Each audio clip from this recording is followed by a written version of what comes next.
वो है +1, ठीक है। और ऑक्सीजन के ऊपर जो आपको ऑक्सीडेशन स्टेट मिलता है, जो apparent charge, oxidation state mean the apparent charge present on an atom. So oxygen के ऊपर जो आपको चार्ज मिलता है वह है -3। अब यहाँ पर स्टेप 2 में अगर आप देखो तो लिखा हुआ है 2 इंटू +1। 2 इंटू +1 क्यों किया गया है? बिकॉज यहाँ पर हाइड्रोजन 2 है, H2SO4 है। इसको चूंकि हमने फाइंड करना है। अस्सलाम वालेकुम, hope so all of you will be doing right. आज की इस वीडियो में इंशाल्लाह हम FNS टेस्ट एक्सपीरियंस ऑफ 24 सितंबर 2025 को डिटेल्स के साथ कवर करेंगे। सो कोशिश करनी है कि वीडियो को एंड तक लाजमी से देखना है। सो चले आइए अपने वीडियो को स्टार्ट करते हैं। Question number first is which allotrope of carbon is the hardest substance. तो यहाँ पर सबसे पहले तो स्टूडेंट्स में आपको एलोट्रोप्स या फिर एलोट्रोप ये समझा देता हूँ कि what is this. So students देखिए, एलिमेंट एक ही हो लेकिन इसके आपको जो फिजिकल फॉर्म्स हो वो चेंज मिले, तो इसे हम नाम देते हैं एलोट्रोप का। हम कहते हैं कि कार्बन के आपको 3 एलोट्रोप्स मिलते हैं, ठीक है। सॉरी, कार्बन के आपको कितने एलोट्रोप्स मिलते हैं? 3 एलोट्रोप्स मिलते हैं, ग्रेफाइट, डायमंड एंड फलरनेस। अभी जो 3 आपको एलोट्रोप्स मिल रहे हैं, देखिए एलिमेंट एक ही है जो है कार्बन, लेकिन आपको जो एलोट्रोप से जो डिफरेंट फिजिकल फॉर्म्स है वो 3 मिल रहे हैं। ये 3 फॉर्म्स आपको क्यों मिल रहे हैं? Due to the arrangement of atoms in carbon. देखिए यहाँ पर देखिए एटम्स किस तरीके से अरेंज है, यहाँ पर देख ले और यहाँ पर देख ले। सो दैट्स वाई एलोट्रोप हम उस फॉर्म को कहते हैं जो फिजिकल स्टेट में आपको डिफरेंट मिले, किसकी वजह से? एटम की अरेंजमेंट की वजह से। और कार्बन का वो एलोट्रोप जो सबसे हार्डेस्ट फॉर्म में मिलता है वो है डायमंड। और डायमंड को दुनिया का सबसे सख्त तरीन एलिमेंट माना जाता है। जिस तरह अगर हम इसके अलावा ऑक्सीजन की बात करें तो देखिए ऑक्सीजन का नॉर्मल स्टेट है जो हम लिखते हैं O2, और आपको सेकंड स्टेट मिलता है जो है O3 मीन ओजोन। इसके अलावा अगर हम फॉस्फोरस की बात करें तो हम कहते हैं white phosphorus, red phosphorus and black phosphorus. So जिस तरह हमने कार्बन के डिस्कस किए, तो इस तरह जो फास्फोरस के आपको डिफरेंट एलोट्रोप्स मिलते हैं, these are because of the arrangement of elements. Question number 2 is the bond angle in methane is blank. So methane is CH4। और हमने प्रीवियस वीडियो में डिस्कस किया था कि जो आपका गैस होता है, जो आपका बायोफ्यूल होता है, उसमें जो आपका मेन कॉन्स्टिट्यूएंट होता है वो होता है मीथेन मीन्स CH4। अगर इसमें हम बॉन्ड एंगल की बात करें तो वो है 109.5 डिग्री, और इसकी जो ज्योमेट्री है वो है tetrahedral. So geometry and bond angle, these both are very important, so ये आपने भूलना नहीं है। इसके अलावा 2 और हैं जो बहुत ज़्यादा इंपॉर्टेंट है। The first one is water, जिसकी आपको जो ज्योमेट्री मिलती है वो है एंगुलर, या फिर इसे आप बैंड ज्योमेट्री कहते हो। और वाटर में जो बॉन्ड एंगल है वो है 104.5 डिग्री। अब यहाँ पर जो बॉन्ड एंगल है वो 104.5 डिग्री क्यों है? This is because of the lone pair repulsion. आपको पता है कि ऑक्सीजन के ऊपर आपको लोन पेयर्स मिलते हैं, तो वो एक दूसरे को रिपेल करते हैं। तो इस रिपल्शन की वजह से जो वाटर में बॉन्ड एंगल है वो 109.5 डिग्री की जगह क्या है? 104.5 डिग्री। इस तरह अगर हम अमोनिया की बात करें NH3, सो उसकी जो ज्योमेट्री है वो है ट्राइगोनल पायरामिडल। मैं यहाँ पर लिख लेता हूँ ट्राइगोनल पायरामिडल। और अमोनिया में आपको बॉन्ड एंगल कितना मिलता है? वो है 107.5। Q number 3 is the oxidation state of sulphur and H2SO4। तो यहाँ पर मैंने कम्प्लीटली जो इसका मेथड है वो ऐड किया हुआ है। देखिए हाइड्रोजन के ऊपर जो नॉर्मली इसका ऑक्सीडेशन स्टेट है वो है +1, ठीक है।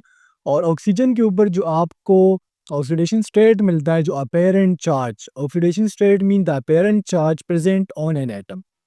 सो ऑक्सीजन के ऊपर जो आपको चार्ज मिलता है वह है -2। अब यहाँ पर स्टेप 2 में अगर आप देखो तो लिखा हुआ है 2 इंटू +1। 2 इंटू +1 क्यों किया गया है? बिकॉज यहाँ पर हाइड्रोजन 2 है, H2SO4 है। इसको चूंकि हमने फाइंड करना है, सो उसको हम यहाँ पर लेट करेंगे कि जो S है वो क्या है? वो X के बराबर है।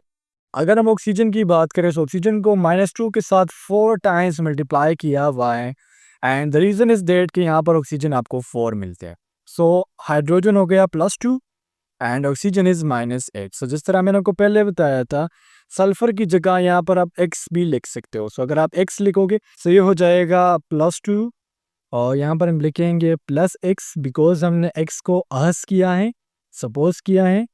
ये हो जाएगा -8 इज इक्वल 0। जिस तरह यहाँ पर जस्ट मैंने x यहाँ पर एक्स्ट्रा लिखा। अब सिंपल आपने क्या करना है, इसको ब्रैकेट से निकाल लेना है। तो ये हो जाएगा 2 + x -8। -8 कहाँ से आया, देखिए यहाँ पर प्लस से और -8 है, प्लस इंटू माइनस माइनस। सो अगर आप x इसमें सब सब्सट्रैक्शन करेंगे तो ये आपके सामने वैल्यू आ जाएंगी x - x is equal to 0। अब चूंकि हमने x क्या है, x बेसिकली सल्फर है, तो हम क्या करेंगे, 6 को सेकंड साइड पर शिफ्ट कर लेंगे। सो ये हो जाएगा x is equal to 6। So sulphur का ऑक्सीडेशन स्टेट H2SO4 में क्या है, वो है +6। So your correct option is option. And SKU number 4 is reduction of ketone gives. So it is a very common question, और अल्कोहल और ketone से आजकल यही MCQs आ रहे हैं। अगर हम देखिए, हमने अल्कोहल के 3 टाइप्स पढ़े थे, ठीक है। टर्शियरी अल्कोहल को तो आप जहन से निकाल ले, बिकॉज इसकी ऑक्सीडेशन और रिडक्शन पॉसिबल नहीं है, बहुत मुश्किल से होती है। तो जब हम प्राइमरी अल्कोहल की ऑक्सीडेशन कर रहे थे, यहाँ पर सिंपल मैं ओ लिखूंगा, तो इससे बन रहा था एल्डिहाइड। और जब हम सेकेंडरी अल्कोहल की ऑक्सीडेशन कर रहे थे तो उससे बन रहा था कीटोन। तो ऑक्सीडेशन का जो ऑपोजिट रिएक्शन है, and that reaction is known as reduction. So अगर आप कीटोन की रिडक्शन करोगे तो सेकेंडरी अल्कोहल बनेगा, और अगर आप अल्कोहल अल्डिहाइड की रिडक्शन करेंगे सबसे प्राइमरी अल्कोहल बनेगा। तो यहाँ पर चूंकि कीटोन की रिडक्शन को मेंशन किया गया है और यहाँ पर अल्कोहल के टाइप्स को मेंशन नहीं किया गया, तो यहाँ पर हम सिंपली अल्कोहल लिखेंगे, बट स्पेसिफिकली कीटोन की रिडक्शन से secondary alcohol. Q number 5 is alkenes are converted to alkanes by blank process. So alkene में आपको पता है, अगर हम यहाँ पर इसको थोड़ा सा जूम कर ले, सो अल्कीन में आपको मिलता है double bond. Mean carbon carbon के दरमियान जब डबल बॉन्ड आ जाए, it is known as alkene. और अल्कीन क्या है, जब कार्बन कार्बन के दरमियान आपको सिंगल बॉन्ड मिल जाए। सो अब हम अल्कीन को अल्केन में कैसे कन्वर्ट कर सकते हैं, by the addition of hydrogen, ठीक है। और इस हाइड्रोजन के एडिशन को हम नाम देंगे एडिशन, या फिर इसे आप हाइड्रोजनेशन भी कह सकते हो। आज जब आप 2 हाइड्रोजन ऐड करोगे तो डबल बॉन्ड ब्रेक हो जाएगा, और कार्बन के साथ देखिए कि यहाँ पर हाइड्रोजन अटैच हो गया और यहाँ पर हाइड्रोजन अटैच हो गया। सो हम अल्कीन्स को कन्वर्ट कर सकते हैं अल्केन में बाय हाइड्रोजनेशन, या फिर सिंपली आप एडिशन ऑफ हाइड्रोजन, या फिर सिंपली एडिशन भी कह सकते। Number 6 is candela is the SI unit of. So यहाँ पर मैंने बेसिकली बेस यूनिट्स ऐड किए हुए हैं, and candela is also your base unit. Base units कितने हैं, वो 7 है, जिसमें time, length, mass, electric current या फिर simple current, temperature, amount and luminous intensity. So यहाँ पर candela is the SI unit of luminous intensity. इसके अलावा स्टूडेंट्स जो आपके 22 डिराइव्ड यूनिट्स है, वो भी आपने याद कर लेने हैं। बट अगर आप वो याद नहीं कर सकते, अच्छा अब यहाँ पर आपके ज़हन में ये क्वेश्चन आ रहा होगा कि सर यूनिट से किस टाइप के क्वेश्चन आएंगे। सो एक तो ये तरीका है कि आपको इस तरह दिया होगा कि प्लाना का क्या यूनिट है, या फिर सिंपल ऐसा दिया जा सकता है that which of the following is a derived unit, या which of the following is a best unit. तो अगर आपको बेस्ट यूनिट्स याद होंगे तो आप डिराइव्ड यूनिट्स को आसानी से सेपरेट कर सकते। Question number 7 is a wire is stretched and then released. Energy stored per unit volume is called. तो यहाँ पर स्टूडेंट देखिए, मैंने एक स्प्रिंग दिया है, ठीक है, जो स्टैटिक पोजीशन में। अब जब आप इस स्प्रिंग को क्या करते हो, कंप्रेस करते हो, तो इसमें एनर्जी स्टोर हो जाती है, but this energy is due to the motion, because आप इस पर फोर्स लगा रहे हो। लेकिन जैसे आप इस एनर्जी को छोड़ते हो, इस स्प्रिंग को छोड़ते हो, तो वो एनर्जी चेंज हो जाती है इलास्टिक पोटेंशियल एनर्जी में। सो हम कहेंगे कि स्प्रिंग में या फिर वायर में, उसमें जो एनर्जी स्टोर्ड होंगी वो होंगी इलास्टिक पोटेंशियल एनर्जी। इसके अलावा एक पूछा जाता है बो ऑफ द एरो। बो ऑफ द एरो मीन जब आप तीर कमान से आप सिंपल कह सकते हो, जैसे आप कमान को पीछे खींचते हो, सो कमान में जो एनर्जी स्टोर्ड होंगी, that energy will be called as elastic potential energy. But as you lease the bow, जैसे आप कमान को छोड़ते हो, सो उसमें जो इलास्टिक एनर्जी स्टोर्ड हुई होती है वो चेंज हो जाती है kinetic energy. Q number 8 is two bodies are in thermal conduct and no heat flows between them, then इसके जो टेम्परेचर होंगे वो सेम होंगे। देखिए यहाँ पर बेसिकली मैंने जो डायग्राम ऐड किया हुआ है, this is not relevant to this MCQs, but ये मैंने इसलिए ऐड किया हुआ है, बाज़ औक़ात इससे रिलेटेड MCQs आ जाता है कि हमेशा बॉडी जो है वो हॉट से कोल्ड जाती है या फिर कोल्ड से हॉट जाती है। तो जब भी आप सपोज करें एक बॉडी को आपने हीट कर दिया और इस बॉडी को आप मज़ीद हीट नहीं दे रहे, सो वो बॉडी हॉट से कोल्ड की तरफ जाएंगी। इसी तरीके से अगर टू बॉडीज़ कड़ी हुई है, टू बॉडीज़ आपने रखी हुई है, यहाँ पर मैं डायग्राम अपने आप सेट कर लेता हूँ। ये एक बॉडी है, ये दूसरी बॉडी है, ठीक है। मैं कहूँगा ये बॉडी ए है और ये बॉडी बी है। अब इसमें थर्मल कंडक्टिविटी नहीं हो रही। थर्मल कंडक्टिविटी मीन इसमें टेम्परेचर का, हीट का फ्लो नहीं हो रहा। तो इट्स मीन ये जो दो बॉडीज़ हैं, इसकी जो टेम्परेचर है वो इस phenomenon is the work done in moving a charge along a equipotential surface। सो देखिए इक्विपोटेंशियल सरफेस क्या होता है और इसके अलावा हम इसको कैलकुलेट कैसे करेंगे। तो देखिए जब भी आपको वर्क डन दिया जाए on a moving charge, charge क्या है, these are electrons, free electrons होते हैं, तो ये हमारे पास बराबर होता है W is equal to Q del V. ठीक है, यहाँ पर मैं इसको रिमूव कर लेता हूँ, क्यू डेल वी। वर्क किसके बराबर है, क्यू डेल वी। क्यू क्या है, यहाँ पर आपका चार्ज है and del V mean is the change in equipotential surface. तो यहाँ पर भी आप देख सकते हो, मैंने यहाँ पर इसका डायग्राम भी ऐड किया हुआ है जिस तरह मैंने आपको फॉर्मूला लिखा। तो यहाँ पर क्या कहा जा रहा है कि हम क्यू को जीरो से मल्टीप्लाई कर रहे हैं। क्यू को जीरो के साथ हम क्यों मल्टीप्लाई कर रहे हैं, बिकॉज इक्विपोटेंशियल सरफेस के ऊपर जो आपको चार्ज मिलता है वो जीरो के बराबर होता है। तो इट्स मीन जो डेल वी है वो जीरो के बराबर है, बिकॉज इक्विपोटेंशियल सरफेस के ऊपर आपको जो मूविंग चार्ज मिलेगा उसके ऊपर मीन जो वर्क डन होगा वो जीरो होगा। सो यहाँ पर आप इसको पूरा देख भी सकते हो और सब मिलिए पूरा हंस कर। Skew number 10 is female sex hormones are blank in nature।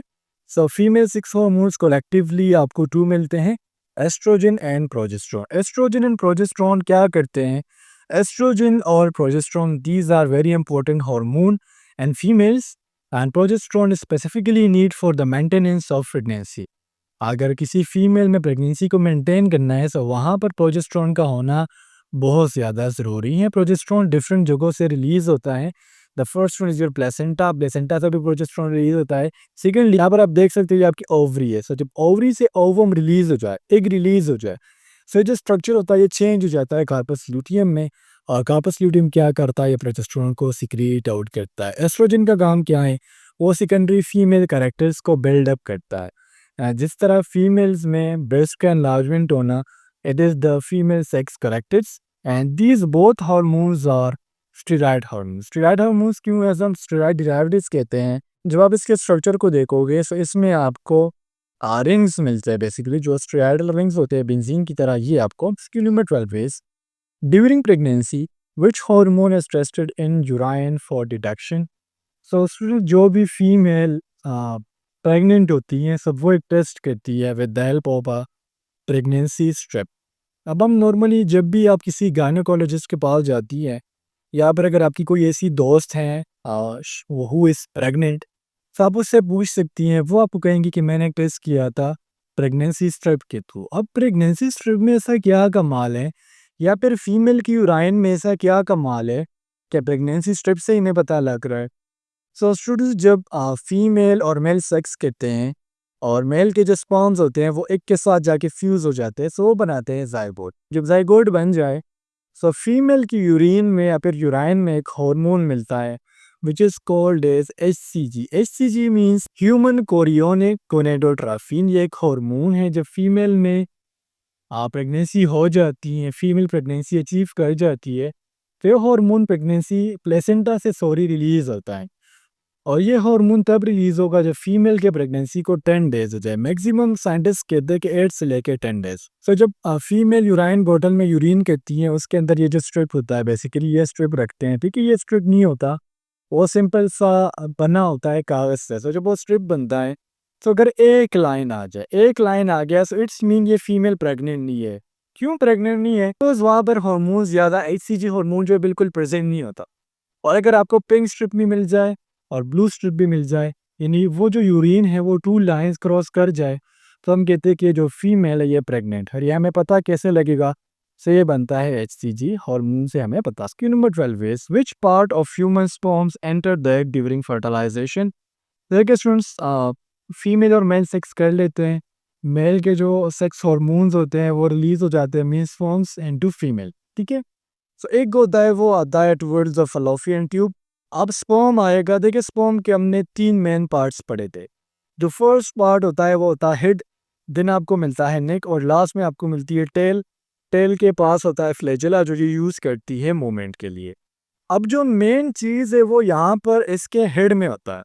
Head में आपको मिलते हैं जेनेटिक मटेरियल। अब पूरा स्पर्म फीमेल के एग में नहीं जाता। स्पर्म के हेड में यहाँ पर आपको मिलते हैं एक्रोसोम्स विच आर बेसिकली एंजाइम्स। यहाँ पर आप देख सकते हो। देखिए यहाँ पर स्पर्म आया, एक की तरफ आ गया, ठीक है। यहाँ पर अगर आप देख ले डॉट डॉट्स आपको नजर आ रहे, these are the hydrolytic enzymes. ये फीमेल के वॉल को, फीमेल के एग के वॉल को ख़त्म कर लेते हैं एंड देन ये एंटर हो जाता है। जो हेड है वो एंटर हो जाता है, यहाँ से अपने जेनेटिक मटेरियल को रिलीज करता है और ये क्या करता है, यहाँ पर ये फ्यूज हो जाते हैं। सो इससे जायकोट बन जाता है। सो ये पूरा तरीका है। स्पर्म का कौन सा पार्ट अंदर जाएगा, सो वो है head. MCQ number 13 is the luteal phase of menstrual cycle is characterised by. So menstrual cycle total हम डिवाइड करते हैं 4 स्टेप्स में। फर्स्ट होता है मेंस्ट्रुएशन, दिन आपको जो सेकंड स्टेज मिलता है होता है फॉलिक्यूलर स्टेज। थर्ड स्टेज आपको मिलता है ovulation and the fourth one जहाँ जिस तरह यहाँ पर बात की जा रही है ल्यूटियल फेज। मेंस्ट्रुएशन में क्या होता है, ये वो स्टेज होता है जो 1 to 5 डेज का होता है, ठीक है। हम यहाँ पर बेसिकली फोकस करेंगे ओव्यूलेशन के ऊपर एंड ल्यूटियल फेज के ऊपर, बिकॉज अगर हम बकाया स्टेजेस को समझाने में हमको लग जाऊँ इस पर बहुत ज़्यादा टाइम लगेगा। सो मेंस्ट्रुएशन होता है 1 to 5 डेज का। फिर होता है फॉलिक्यूलर स्टेज। फॉलिक्यूल्स क्या होते हैं, follicles basically are the premature cells. Follicle से बनता है आपका एग। उसके बाद होता है ओव्यूलेशन। ओव्यूलेशन मीन फीमेल के ओवरी से एग का रिलीज होना and the fourth one is your follicular stage. अब सपोज कर एक फीमेल ने एग रिलीज कर दिया फलोपियन ट्यूब में बट स्पर्म नहीं आया, वो फीमेल जो है वो शादीशुदा नहीं है। सो होगा क्या, ल्यूटियल फेज में 2 चीजें होंगी। The first one is high progesterone secretion होगा। हाई प्रोजेस्टेरोन सिक्रीशन क्यों होगा ये भी मैं आपको बताता हूँ। चूंकि स्पर्म आया नहीं है, एक के साथ फ्यूज नहीं हुआ, सो एक तो देखिए पहले से फलोपियन ट्यूब में प्रेजेंट, स्पर्म नहीं आया। सो ये जो एग होता है अब इसने बॉडी से बाहर जाना। सो ये एक और इसी तरीके से आपके यूट्रस का जो एंडोमेट्रियम लेयर है, ये दोनों शेड हो जाते हैं and in the form of blood ये आपके बॉडी से बाहर आते हैं। अब ये जो चीज़ें होना है, एक का आपके बॉडी से बाहर आना, एंडोमेट्रियम की वॉल्स का शेड होना, ये तब होगा जब आपकी बॉडी में high level of progesterone. MCQ number 14 is which of the following is different from the rest. So यहाँ पर जो सिंध है ये डिफरेंट है बिकॉज सिंध आपका एक प्रोविंस है। बकाया अगर हम ऑप्शन ए की बात करें, Lahore, Peshawar and Karachi, these are general cities. Question number 15 is arrange the jumble word. तो हम यहाँ पर देखिए ऑप्शन ए फीडर, यहाँ पर एफ है नहीं है, सो ऑप्शन ए हमारा नहीं है, क्रॉस हो गया। लोडर एल नहीं है, ऑप्शन बी भी क्रॉस हो गया। ऑप्शन सी देखिए लिपर्ड, से leopard is the correct option. इसके अलावा ब्यूटीफुल एक वर्ड है और कंप्यूटर एक वर्ड है, ये भी पूछे जाते हैं। सो आपने इस पर प्रैक्टिस करना, याद रखने बेसिकली तरीका मैंने बता। Question number 16 is what letter comes alphabetically in mother. So अब ये चीज़ थोड़ी सी कंफ्यूजन होती है, मुझे भी अपने टाइम पर कंफ्यूजिंग लगती थी। देखिए सबसे पहले अब क्या करें, मदर को सेपरेट लिख ले। सो मैं लिख लूँगा MOTHER। अब सबसे पहले अल्फ़ाबेट्स में क्या आता है, ए यहाँ पर है नहीं है। दिन क्या आता है, बी यहाँ पर है नहीं है। दिन सी यहाँ पर नहीं है, सी को भी क्रॉस कर लेंगे। दिन होता है डी भी यहाँ पर नहीं है। लेकिन यहाँ पर हमें ई मिलता है, ई के बाद आता है एफ, फिर एफ के बाद आता है जी। तो यहाँ पर हमारा जो अल्फ़ाबेटिकल लेटर रहता है मदर में वो है ई, मैंने बता दिया।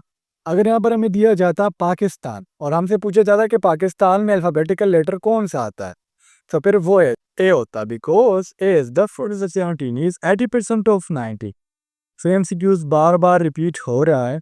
80% मीन हमने पहले क्या करना, 80 को 100 से डिवाइड करना। सो जब आप 80 को 100 से डिवाइड करेंगे सो ये आ जाएगा 0.8, मल्टीप्लाई करेंगे 90 के साथ से आपका आंसर आ जाएगा 72। इसके अलावा 90% ऑफ 90, 75% ऑफ 400 और इसके अलावा डायरेक्शन के क्वेश्चंस, अल्फ़ाबेटिकल सीरीज ये भी बहुत ज़्यादा कॉमन है। सो इस पर प्रैक्टिस लाजमी करें। MCQ number 18 is 75% of 400। तो देखिए सबसे पहले अगर मैं आपसे पूछूं 50% 400 का कितना होगा, सो होगा 200, ठीक है। आप 75% है मीन 200 में आप क्या करें 100 और फिट ले। सो 75% ऑफ 400 इज 300। हम इसको ऐसे भी कर सकते हैं, पहले हम 75 को 100 से डिवाइड करेंगे, फिर 400 से मल्टीप्लाई कर लेंगे। सो ये भी एक तरीका है, और ये भी एक तरीका है जिसको आप अपने माइंड से भी कर सकते हैं। सो स्टूडेंट्स, ये था आप लोगों का आज का एक्सपीरियंस। उम्मीद करता हूँ आपको तमाम एमसीक्यूज क्लियर हुए होंगे। कोई भी कंफ्यूजन हो, कोई भी डाउट हो, just drop your question in the comment section. मैं आपको आंसर लाजमी दूंगा। इंशाल्लाह नेक्स्ट वीडियो में मिलते हैं। अल्लाह हाफिज़।